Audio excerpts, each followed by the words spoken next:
اگر کسی حاجی کا خیمہ نیو مینا میں ہے اور نیو مینا جو ہے وہ مزدلفہ میں ہے، تو جب عرفات سے واپس آئے تو مزدلفہ اپنے خیمے میں رہ سکتا ہے، مزدلفہ کی حدود میں ہے۔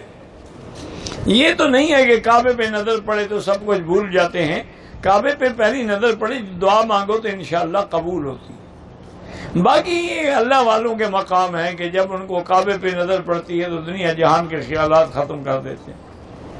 اگر قربانی ہم خود کریں، بالکل وہاں مینا میں بھی کر سکتے ہیں، جبل نور پہ بھی انتظام ہے، یہاں کاکیہ میں بڑی منڈی ہے وہاں بھی انتظام ہے، وہاں جا کے بکری خریدیں، ذبح کریں، باہر غریب کھڑے ہوتے ہیں تقسیم کر دیں۔ اگر کوئی آدمی حج عمرے پہ آ رہا ہے، لوگوں سے معافی مانگتا ہے، وہ نہیں مانتے، نہ مانے، تم نے معافی مانگ لی، اللہ تو جانتے ہیں۔ احرام میں ہوتے ہوئے جب دونوں حاجی فارغ ہو جائیں، کیا مانا؟ دونوں کنکری مار لیں، دونوں قربانی کر لیں، اب ایک دوسرے کے سر پہ اس طرح پھیر سکتے ہیں۔ ہمارے دو آدمی جدے سے کپڑوں میں آئے، مکہ شریف میں آ کے احرام باندھ کے حج کیا، انہوں نے اگر حرم یا مکہ سے احرام مسجد عائشہ سے باندھا ہے، حرم کے باہر سے کوئی دم نہیں، حرم سے باندھا ہے تو دم ہے،